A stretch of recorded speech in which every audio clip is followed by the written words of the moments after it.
রাকসুতে প্রথম নারী প্রার্থী হিসেবে আমি কিন্তু আমার মনোনয়নপত্র উত্তোলন করেছি, জমা দিয়েছি এবং প্রার্থীতা ঘোষণা করেছি এবং আমি কিন্তু প্রথম নির্বাচন প্রচারণা শুরু করেছি।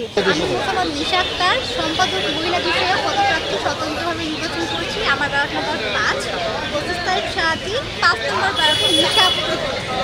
সব শিক্ষার্থীর কাছে যাচ্ছি, সবাইকে রিচ করার চেষ্টা করছি, তাদের আশা আকাঙ্ক্ষা প্রত্যাশা রাকসু থেকে সেটা জানার চেষ্টা করছি এবং সেগুলো নিয়ে কাজ করার জন্যই আমি আসলে যেহেতু রাকসুতে এসেছি তো তাদের কাছে যাচ্ছি এবং খুবই ব্যাপকভাবে ভোটারদের সাড়া পাচ্ছি।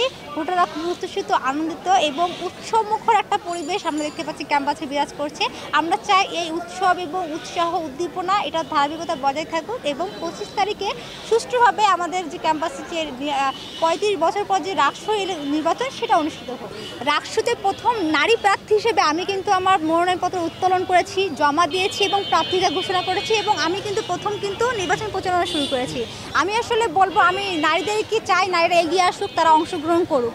একজন নারী শিক্ষার্থী কিন্তু রাকসুতে অংশগ্রহণ না করার জন্য তার কিছু প্রতিবন্ধকতা আছে। আমি কিন্তু নারীদের সঙ্গে কথা বলেছি এবং তারা কেন রাকসু বিমুখ এর কারণ হিসেবে আমি জানি যে আমরা শুনেছি আমি যেটা যে বিগত সময়ে রাজনৈতিক তিক্ততা থেকে যে তারা আসলে রাকসুকে অনেকে রাজনৈতিক প্ল্যাটফর্ম মনে করছে এবং যে বিভিন্ন ধরনের সাইবার বুলিং থেকে শুরু করে অনলাইন বুলিং। আমাদের তো বর্তমানে প্রচারণার অন্যতম মাধ্যম হচ্ছে অনলাইনে যে হচ্ছে কমেন্ট সেকশনে আজেবাজে কমেন্ট থেকে শুরু করে প্রার্থীর ছবি বিকৃতকরণ এবং এর চাপ পরিবার পর্যন্ত যাবে কিনা নানামুখী সমস্যার কারণে আসলে নারীরা কিন্তু অনেক পোটেনশিয়াল, তারা কিন্তু আসলে অনেক ভালো ভালো জায়গায় তারা অনেক ভালো কাজ করে কিন্তু আসলে রাকসুর মতো জায়গায় তারা আসছে না গিয়ে শুধুমাত্র এই প্রতিবন্ধকগুলো কাটিয়ে উঠতে পারছে না।